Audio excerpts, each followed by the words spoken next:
What's the easiest choice you can make? Window instead of middle seat? Picking a vendor who sends a great gift basket? Outsourcing business tasks you hate? What about selling with Shopify?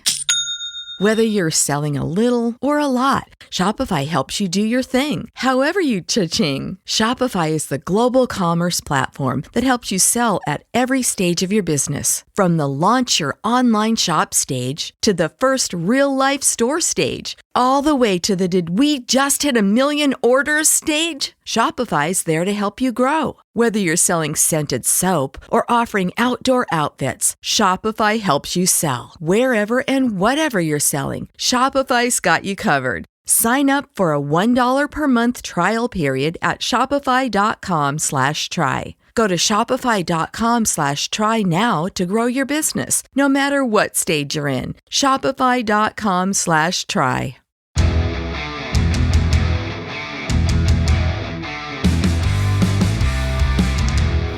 Welcome to the 7220 Sports Kickoff Show. Here are your hosts, Cody Tucker and Jared Newland. Welcome to the 7220sports.com Kickoff Show, presented by the Brown and Gold. The show is also sponsored in part by Dickey's Barbecue Pit, YO Lotto, Papa Murphy's Pizza, Rocky Mountain Shirtworks, and Lovejoy's Bar and Grill. I'm Cody Tucker, joined in studio by Jared Newland. Old Man Winter is knocking on the door, Jared. It's spitting. I don't like it. At least it's only like a day and a half here in Cheyenne anyway. I know up north they got a lot more snow. Teton's got like 17 inches, all this kind of stuff, but it's only for a day and a half, and then it's supposed to be in the 50s again next week. Are you the same as me when you first see snow? It's just the most depressing thing in the world because you think, man, it's never really going to warm up again. It's where we live. I've just, I guess, become accustomed to it. I mean, it can snow any month of the year here. We've seen it. Yeah. So nothing surprises me. I'm just glad that the fall has been so nice that it's been, and then it's supposed to be 50 again for next Friday for the CSU game. Yeah. Yeah, I mean, I guess I can't complain. It's just always like, damn, it's over. Like today looks just like a Midwestern gray slate, horrible skies. Can't see anything. I did have somebody text me and said, hey, on this week's show, are you guys going to talk about the World Series? And I said, you are relentless. Let it go.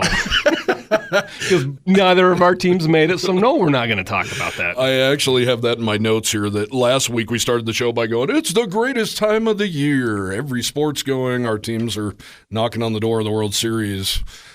I won't watch a single pitch. I don't know about you. I'm that kind of fan. I'm pissed, and I don't want to watch. Oh, I might tune in for an inning here or there, but I'm not going to watch the game from start to finish like I do when my team's playing. But how did they let this happen? Oh, well, Houston's happened twice now. 2 series go 7 games, and the home team doesn't win a game. And yep. Houston's been involved in both of them. That's wild. Yep. Wild. Yeah, I hats off to the Arizona Diamondbacks, by the way, that to come into Philadelphia and win 2 games like that. They're a young, scrappy bunch. Well, and didn't they lose 9 of their last 10 regular season games? Did. Yeah, they choked away hard. And, I mean, barely above 500, 84 and 80. Backed into the playoffs big time. Or whatever. Yeah, I mean, that is just good. Yeah. I'm rooting for them for sure. Yeah, I mean, congrats to them. It's a bitter pill to swallow. I think my daughter being sicker than a dog helped me in a way to not be crying and screaming and throwing things at the TV. But nonetheless, it's hockey season. Well, I thought you were going to say it was NBA season. Never. No, I actually have that in my notes, too. That's now the worst time of the year because the NBA's on, which means that's all ESPN's talking about is the NFL and NBA, which are hand in hand as far as I go. I can't even watch the NFL hardly the acronym anymore. For not basketball anymore. It's so terrible. So terrible. What's not terrible, we hope, is the Wyoming Cowboys are hitting the road to Boise State. Dare we say it again, Jared, a must-win on the blue, a place they've never won before inside Albertson Stadium, 0-8. And for those of you technical folks out there, yes, they have won 2 bowl games in that stadium. I actually asked Bull this a couple years ago. Does it help that you guys have won those bowl games heading into a game at Boise State? And he looked at me like I took a dump on the floor. He said that he said with his eyes, Cody, that's the stupidest question I've ever heard in my life. Wow. I would have at least said, it's good to be able to play on that ugly blue turf a couple extra times to get your eyes focused where you can see the ball or not see the ball. Maybe, yeah. I guess you could take some stuff. Or we've been in their locker room. We know how to go in and out of the place. We know our way around. But sometimes they were probably in the home locker room. Yeah, probably so. Looking back we were looking at the scores all time. And as of the last 4 years, very, very close against Boise State. They've definitely closed the gap. Yes. I can only remember maybe one other day game at Boise State. And I know there's only been, 8 games there. But I don't recall another day game. Only one other day game, and I think it was the Joe Glenn era. Mm-hmm. And that's the one where I swear Luke Anderson had a pick in Wyoming. It was not necessarily close, but it certainly wasn't a blowout. Well, I remember one where I want to say it was Julius Stinson, but I could be getting the eras way off, had a pick on the sideline, and he returned it for a touchdown. They called him for pass interference, and it was as phantom can be. And I'll go out on a limb and say I think that was the most pissed off I've ever seen Joe Glenn, other than when he flipped off Kyle Whittingham at Utah.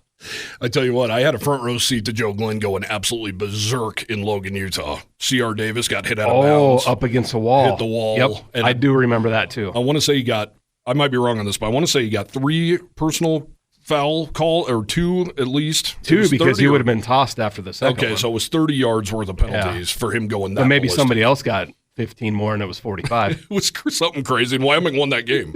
It was like their first road win because it was right out of the Koenig era. I do remember, yeah. It was right under a C.R. Davis. And I think McGuffey got dinged up against the wall maybe that game too. Yeah, those walls are very close in Logan. Yeah, and they're concrete, which didn't help. They have pads on them now. Yeah, old Joe Glenn didn't lose his mind very often, but I do recall that one. Not ever.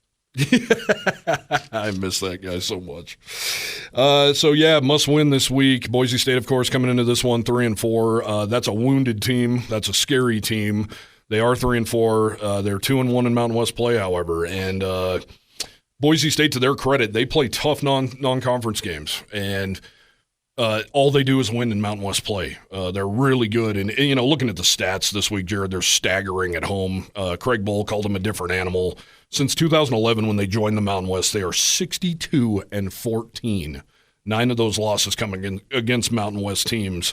You look down through the Mountain West teams, there's so many that have never won in Boise. It's not like Wyoming's alone here. Yeah, it's a handful. It's a handful of guys, a handful of teams. But then you have the oddballs, like a few years ago, New Mexico, of all teams, went in and beat them there. I believe Air Force has done it twice. I think the most successful team has been Fresno State and maybe Nevada. I wrote it in a story this week, but I can't recall right offhand. They've won a few times there, but you got to think, too, those teams also played together in the WAC before the Mountain West. So they've played there more. But Hawaii's never won there. Wyoming, San Jose State, there's a lot of teams. CSU just beat them for the first time ever. Wyoming's 1-16 all time against this program. All they do is win, and all they do is win conference games at home. This place is a bear to play in, and you're playing a wounded animal that's fighting for their lives right now. And Andy Avalos is on the hot seat hardcore, at least with the fan base and their local media. Talking about Avalos, and I'm big speculation here. Last year when they fired their OC after game 3, 4, whatever it was, and Dirk Cutter steps in just because he just happens to be living in Boise, so hey, you want to come in and call our offense? Sure. A guy with former head coaching, duties under his belt, NFL, OC, all that kind of stuff. Do you think that he was actually kind of running the show last year? And then without him there this year, the wheels have just kind of continued to fall off? Well, I know the one big thing he did last year when he came in is said, goodbye, Hank Bachmeier. Why isn't this giant, awesome, athletic freshman playing, who is Taylon Green, who ended up being the Mountain West Freshman of the Year? And they said, what are his strengths? Oh, he looks like Vince Young, and he runs like him too. And Coach Bull calls him a young Josh Allen. And the dude, I know last year against Wyoming, 9 times he was flushed. 9 times he wasn't touched. And he was picking up those back-breaking third downs with his legs.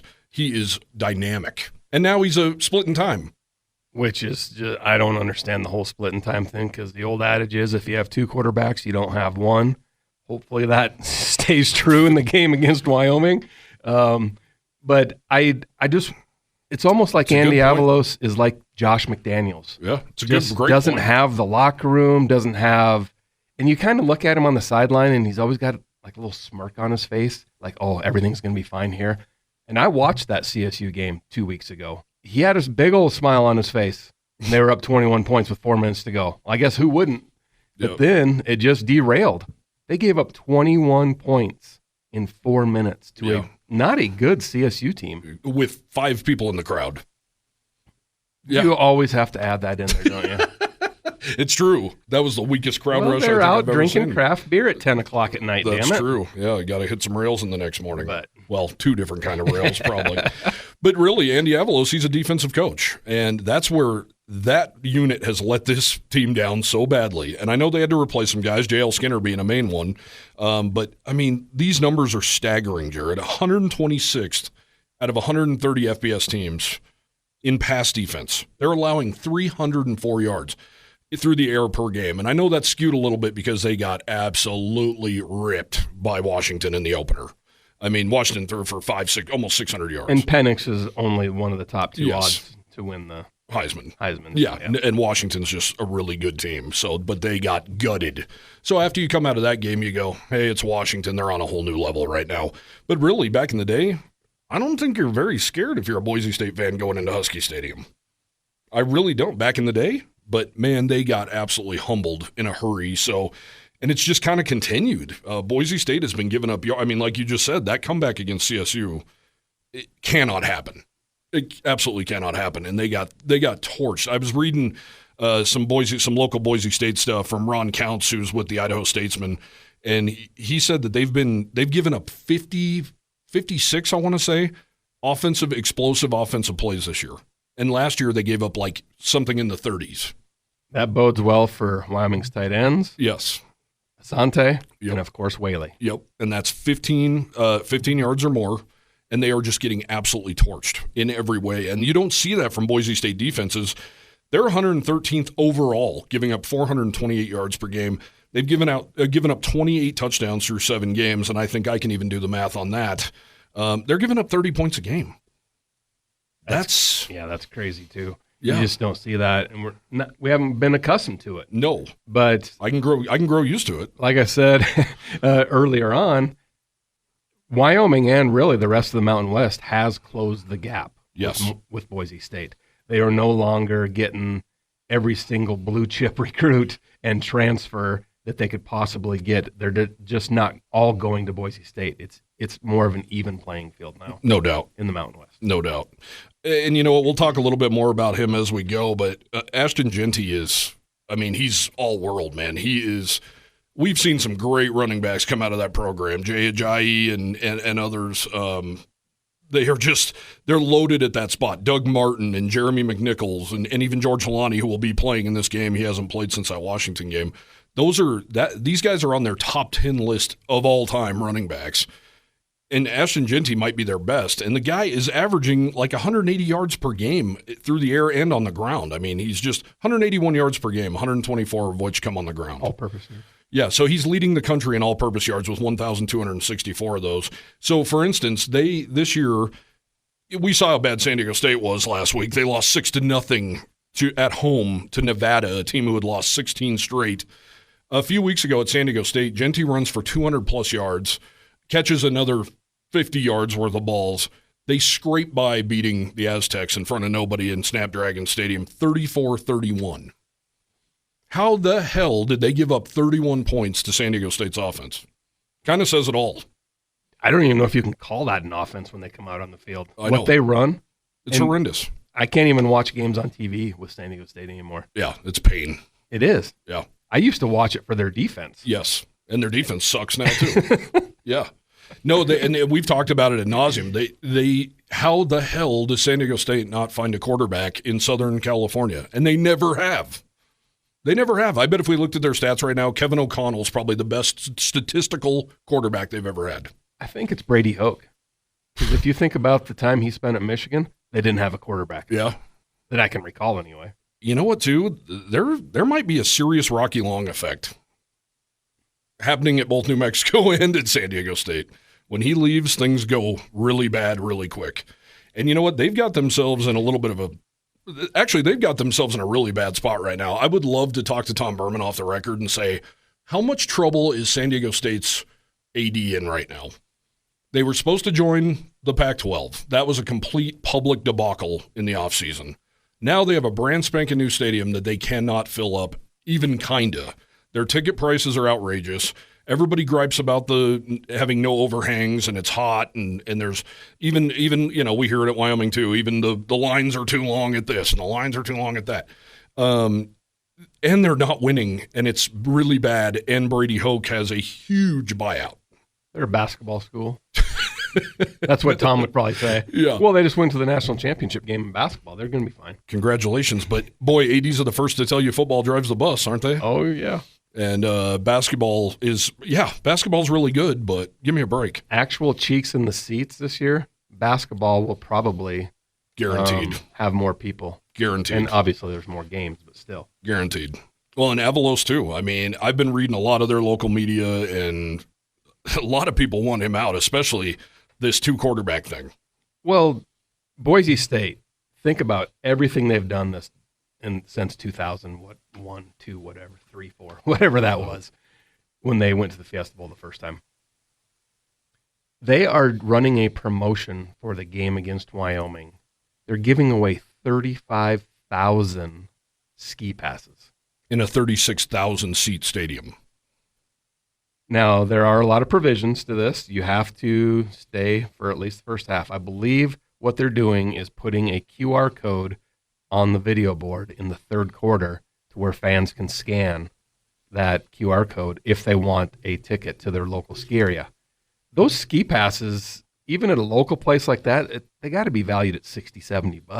Yeah. Skiing's got ridiculously priced. Yeah. So think about that they are giving away 35,000 potential ski passes. Yeah. Well, and I told you before we came on, they're doing some other kind of promotion where as long as Boise State wins at home, the next tickets are cheaper and the next tickets are cheaper, and as long as they keep winning. Why do you have to do that in Boise, Idaho? And I will tell you, I've been to 3-4 games there now.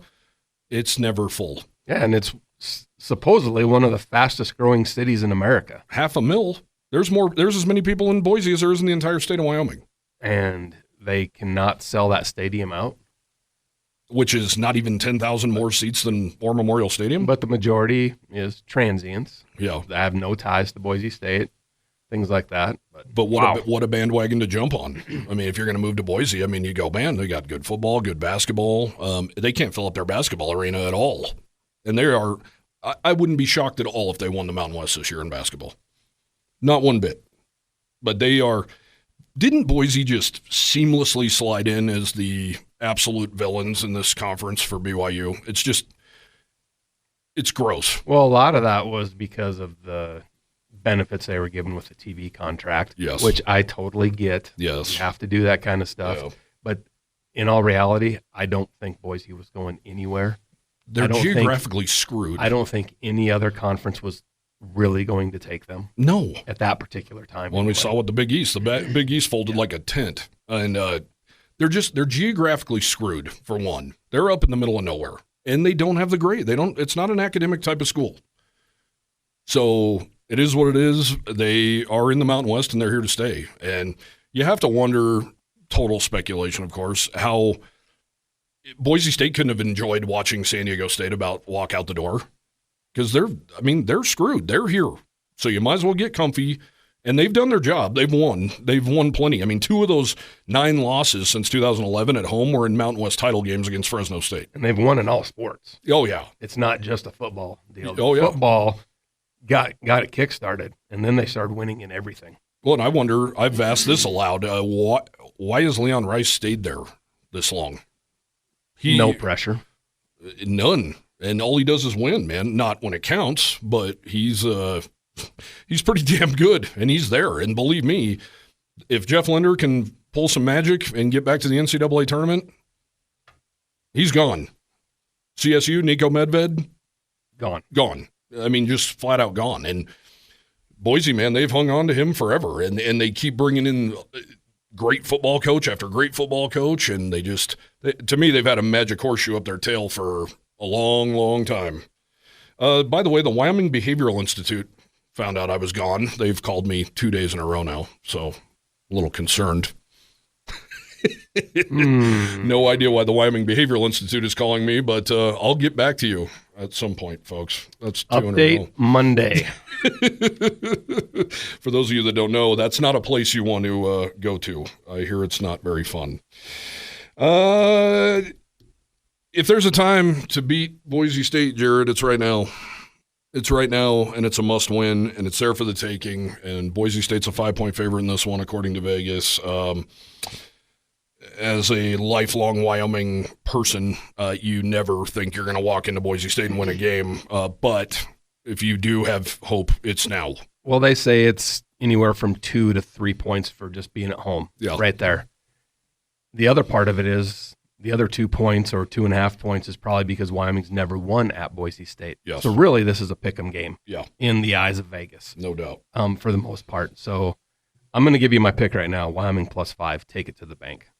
Yeah. Sorry, that was reserved for the end of the show, but I can't wait. Well, which means, too, and I talked about it last week, and yeah, maybe I deserve to wear the crown here. I have officially jinxed John Hoyland by saying he's going to walk off the last 2 games.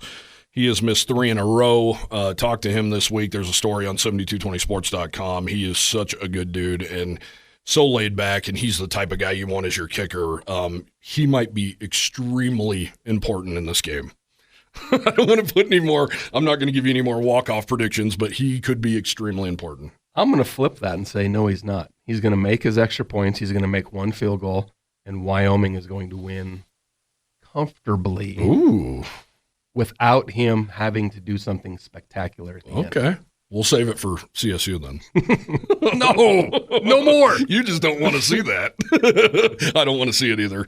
But I totally agree with what he said in the article. Go ahead and go read it, folks. But I'm going to give you a little bit of a snippet where he said, I don't mind missing to the right. That means it was a good kick. Yep.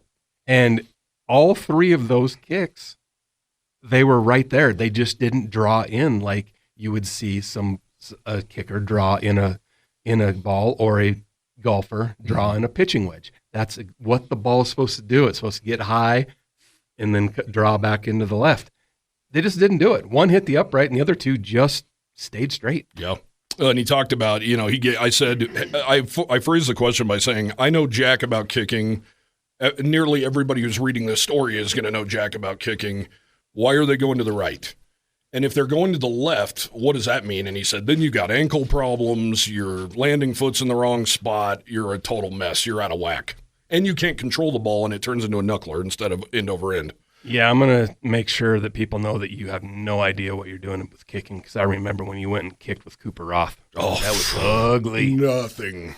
And speaking of Cooper Roth, that 2019 game, that was not an easy kick for him in overtime, and he's one of the best to ever do it. He is the all-time leading scorer in Wyoming history, and he missed at Boise State, and they ended up winning that game. And it was a brutal way to go, but that kicking is the real deal, man. And John Hoyland is just he's got the mindset, man. He is so cool to talk to, and he's such a nice kid. And my favorite part of that story was after the Air Force game when it was still fresh, I asked Peasley, I asked Bull, I asked Easton Gibbs, are you going to talk to your kicker? Are you going to talk to Hoyland?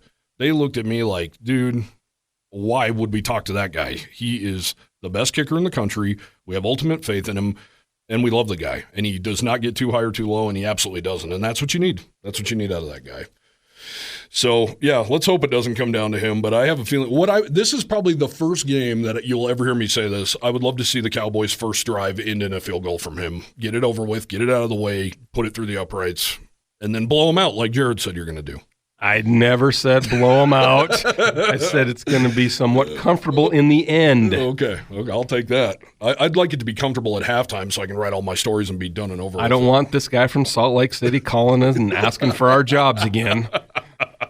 Yep, you did not succeed, some sir. Poor loser that placed a bet that he shouldn't have and listened to us. On the other side of the break, we'll break down more of this Boise State game, get into last year's, talk about the health report, and maybe get into the Mountain West slate. See you on the other side.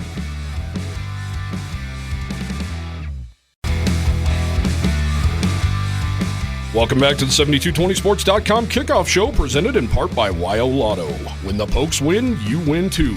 Learn more at wyolotto.com. This is a big ball game for us. I know it's probably a big game for Boise State as well. Going to Boise is a really challenging place. They play particularly well at home. I know they take a great deal of pride playing at home, and Coach Avalos is doing a great job there and instilling those traditional blue-collar values that they really believe in at Boise. We're playing a prolific offense, as you guys know, putting up about 30 points per game, and so poses a real challenge, and how they do it poses a challenge as well. 235 yards in the passing game, 190 yards in the rushing game, so that really stresses the defense. They're playing two quarterbacks, Green and Madsen, number 10 and number 4. There's some differences, but it's not a drastic difference. Several years ago, they played two quarterbacks, and it was just like 180 degrees difference. So both those two guys operate that offense well. They've got another great running back, number 2, Ashton Genty. He's a prolific football player, 124 yards per game. He's getting 57 yards per game in the passing game, so they feature him a lot through the years. I think Boise's always done a really good job featuring their playmakers. So while Boise State's defense might be leaky, the offense, despite this weird two-quarterback system they have going with Taylon Green and Maddox Madsen, a redshirt freshman, they're still putting up 30 points a game. And you can give most of that credit to Ashton Genty, who is just a freak of nature, low to the ground, scary, breaks tackles, can run away from you. He looks like if Titus Swin and Harrison Whaley had a baby, it would be Ashton Genty. He's that good. He's really good. Yeah? Or would you put in Drew in there, the former UCLA? Yeah, Jones Drew. Yeah. I mean, he's little and big thighs, and just I watched him run all over San Diego State, and I mean, the guy puts up 212 yards against CSU and they lose. And he caught like 45 yards worth of balls and scored 3 touchdowns in that game. I mean, he is a freak.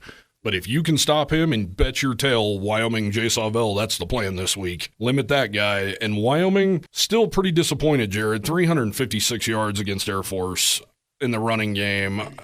Wyoming traditionally plays them so much better, and they just gave up chunk after chunk after chunk. It was almost like they knew what defense Wyoming was going to run. Yeah. Because the plays were just called perfectly. Mm-hmm. And I mean, that they scout. That's what defense and offensive coordinators do, and their staffs. But it was just one of those things that maybe Wyoming has gotten into a rhythm on calling stuff, and Air Force countered it. And would you put it past Troy Calhoun to be stealing signs? Hey, that's the U.S. government there. I'm not going to talk about that. Yeah, but I mean, 356 yards that on the surface does not look great going up against a guy like Ashton Genty, but we both know, we thought the Cowboys defense could be historically good this year, and they still might be. It's just like Washington skewed a lot of numbers against Boise State. Wyoming, folks, has played essentially 4 ranked teams through 7 weeks. When has been the breath? New Mexico didn't give them a breath. And it's so different week by week, opponent by opponent. Yeah. I mean, Air Force slips by Navy the other day, and Navy's offense is offensive. Yes, hideous. 2 first downs going into the fourth quarter. Yeah, at home. And they were only down 7-0 or whatever the score was at that. I'm like, are you kidding me? That game was so miserable I had to turn it off, and they kept saying, well, it's really windy. Well, it's the option. I had Navy plus 10. Yeah. And they lost by 11. Yeah, of course. Yeah.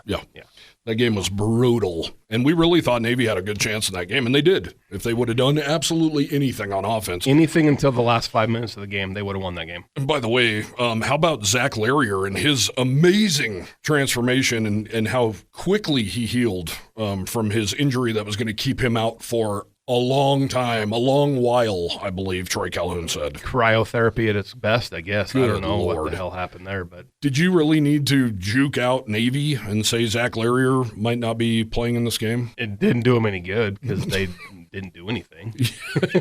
They won the game, but they didn't do anything great. Well, one big touchdown pass right off the bat, right? I mean, other than that, that game was a pillow fight from hell, which I can't watch that service stuff anyway. It's not exciting football. You know what? Death, taxes, and the under in Service Academy games. All I got to say. And Iowa games. Oh, that too. 12-10, they lose to Minnesota last week. Yeah. You know what? And this is actually a good segue to this. Craig Bohl, here's going to be a comment coming up from Craig Bohl this week. He's talking about Andrew Peasley. We're going to get into this too. Unfortunately, plug your ears if you're sensitive to this kind of thing. Wyoming's game against Boise State last year. Andrew Peasley had to watch that game from the sideline. He suffered a concussion against Colorado State the week prior, could not go in that all-important game against the Broncos. But here's a comment from Craig Bohl, not only talking about Peasley, but talking about the biggest difference in this Wyoming offense this time around. Yeah, it certainly makes us, I have a great deal of confidence in Andrew. I think, and you guys would note that during the course of the year, you've seen him improve in our ability to throw and catch and his reads. I think he's playing at a high level. Our receivers are playing at a high level as well. It certainly gives us, we're not one-dimensional.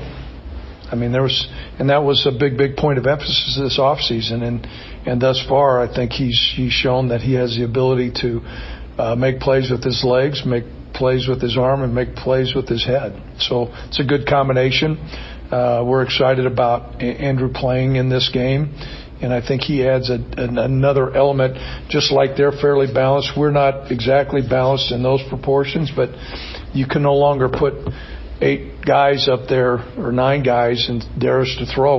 We can throw it, and we can catch it. And so that's a big advantage for us that we have not had for several years. Have we not been waiting and waiting and waiting to hear this from Craig Bohl, that we have balance and we are not one-dimensional any longer? I'm glad the mic was off because I fell out of my chair there. I mean, yes, we've been waiting. Craig Bohl has been the head coach of Wyoming football for 10 years, and for at least the last 7. Since Josh left. Yeah, we got around it. When Brian Hill goes for 200 yards at Fresno State, we're like, wow, this is a fun offense. And he's catching swing passes, all that kind of stuff. And then you go back to the one-dimensional, just ground and pound, pass. Run, pass, punt. Run, pass, punt. You see that on social media all the time. That's not the case anymore, folks. Yep. I mean, which game was it? The first 7 plays were passes? And he was 7 of 7? It was the game after App State, so New Mexico. Yeah, I mean, and Andrew Peasley has completed a pass to 9 different receivers in 2 consecutive games. Yeah. That hasn't happened in a long time, and I don't know if Josh Allen ever did it. He did it once. Okay, well, there you go. Yeah. That's why, honestly, I think not only do the stats say Brian Hill's the best running back in Wyoming history, he is the best running back in Wyoming history, because in 2014 and 15, that's all they had. You don't think defenses knew what Wyoming was going to do? And he still gashed defenses. But Brian Hills don't come around very often. Harrison Whaley is really, really good, and he is supposed to be back in Boise. Crossing fingers, folks. He told Alex Taylor from YO Sports, there's no way in hell I'm missing this game. So it sounds like he's back. Craig Bohl is more in the probable area. Same with Jack Walsh, right guard, and Cole Goodbow. Also, Tyrekus Davis, cornerback, is back on the depth chart for the first time in a handful of weeks. So good time to get some depth on the back end there with Tyrekus. He's been pretty dang good so far in his short, brief Wyoming career. But God, that was music to the ears when I heard Craig Bohl say that. I'm like, I think most Wyoming fans are under the same impression as I am. That's been the one thing that's really held this team back from winning a Mountain West championship, if not multiple championships, because I've asked Craig and he gets offended. I asked him in Las Vegas, like, how can you continually put so many guys in the NFL and produce so much talent? It's not the recruiting. And I am so tired of seeing fans online be like, well, what do you expect? I mean, you can't recruit to Wyoming. Yes, you can. And Craig Bohl has done it. And now they're getting cats out of the transfer portal to boot. So he can recruit. That has not been the problem. This offensive scheme has been the problem. Not finding a quarterback has been the problem. You're not going to find another Josh Allen. You're just not. I mean, those guys don't fall out of trees. You don't need another Josh Allen. Look what Andrew Peasley is doing right now. He has been incredible. Last 3 games, he's thrown for almost 600 yards, 7 touchdowns, rushed for 2 more, has not put the ball in harm's way at all. He's been, what else do you want from the guy?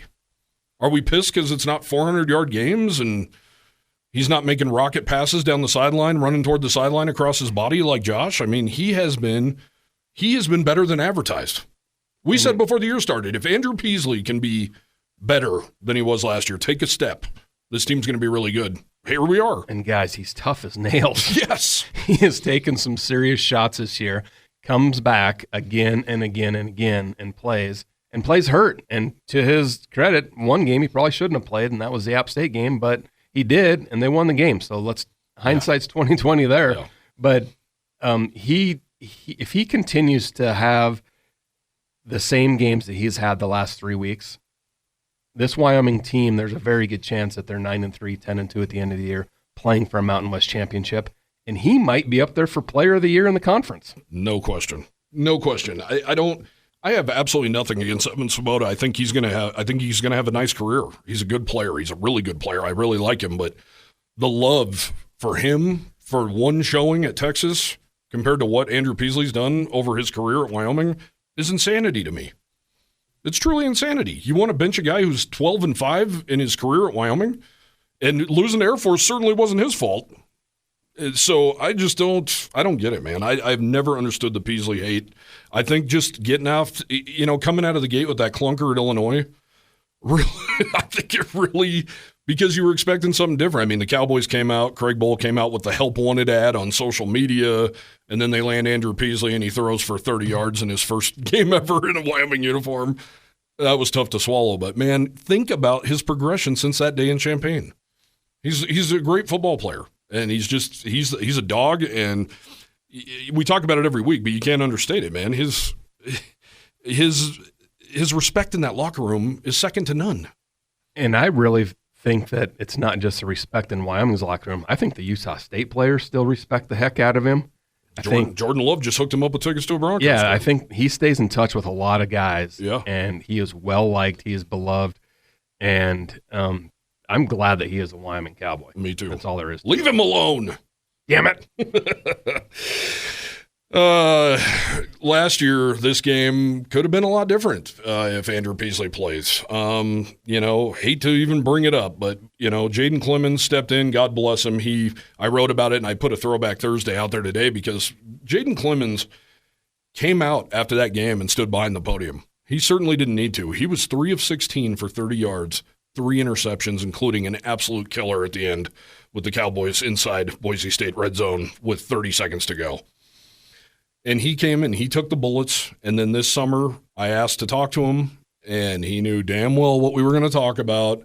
And he flat out was honest. He said, man, that was a demon I really had to fight. And that was so hard because I wrote in my story, my lead was from Gannett Peak to Hell's Half Acre because that's what he went. He was the hero against CSU a week prior in Fort Collins and the absolute goat, the wrong kind of goat, the next week against Boise State. That was a really tough pill to swallow, and you brought it up before we came on the air. Despite how bad that quarterback performance was last year, Wyoming should have won that game. Absolutely. Take away the last play, obviously, of the interception. Why are you passing the ball when he's 3 of 15 at the time anyway? But I still go back to when Devin Harris picks up that fumble, running it down the sideline. Yeah. He pitches it back. Somebody probably scores, or somebody just puts a block on Taylon Green. Probably gets in the end zone anyway. But, hey, gosh dang, we look back a lot, don't we? We got to stop that. Well, and how about Titus Wynn? No wonder he slammed his helmet on the ground and blew all the pads out of it. 19 carries, 212 yards, and a touchdown. He was averaging 11.2 yards per clip against the Broncos. Doesn't get the ball. And, obviously there was the moment after the game, Craig Bohl went completely ballistic on me. And I know it was an emotional loss and it was a quick, that turn of events was brutal.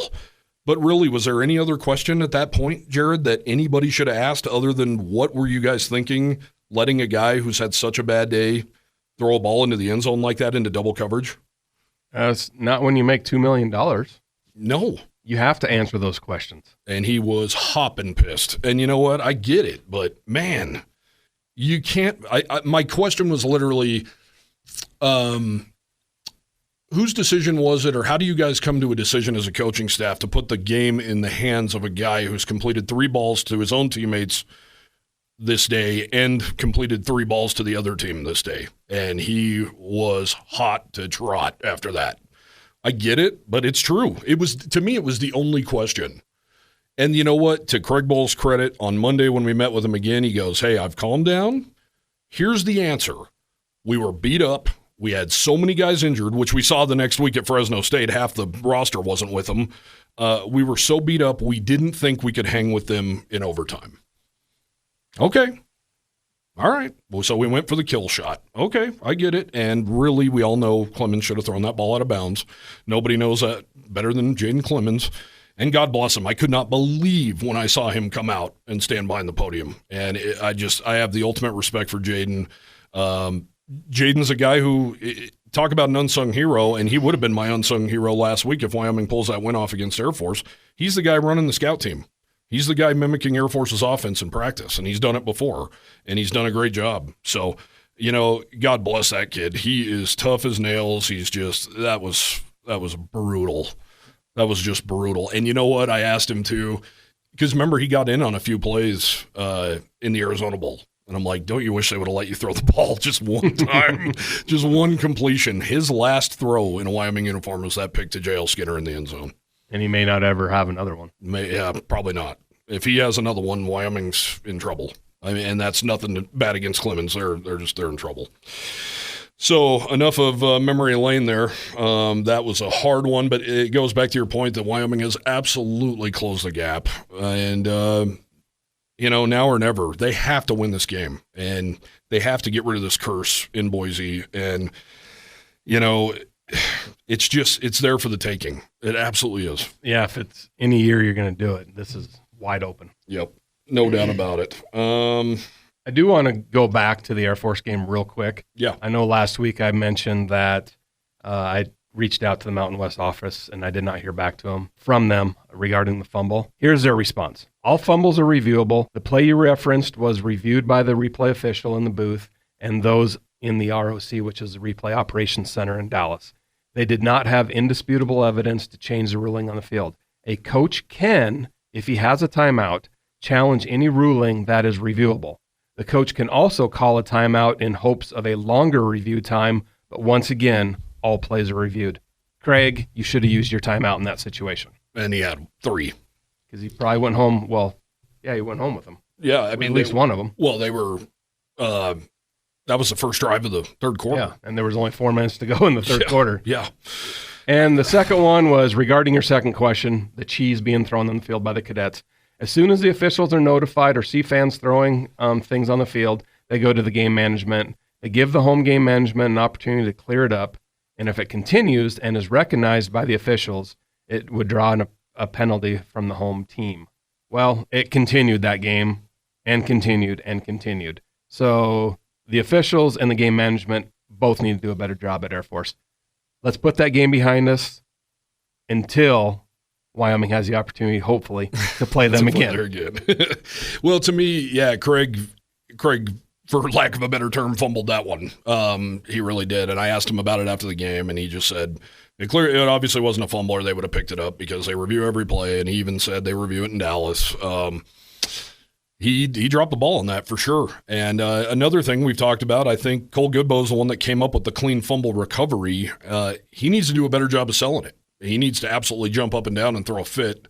Because I think if he does that, Craig Bohl knows he has 3 timeouts left. And then Easton Gibbs was in on that tackle, so was Cole DeMarzo. They need to go nuts and literally lose their mind holding the ball up and take the ball over to Bohl and hand it to him. And you need your timeouts more so on the defensive side of the ball than you do on offense. Well, and if you're going to take a timeout on defense in the second half, why not one where they're gouging you for 75 yards on 17 straight rushes? Imagine if that was a fumble and the Cowboys stop a drive like that, where the Air Force just took 10 minutes off the clock. They stop you, Cowboys get the ball, clean recovery in the end zone, they're at the 20-yard line. That would have been an absolute backbreaker for the Falcons.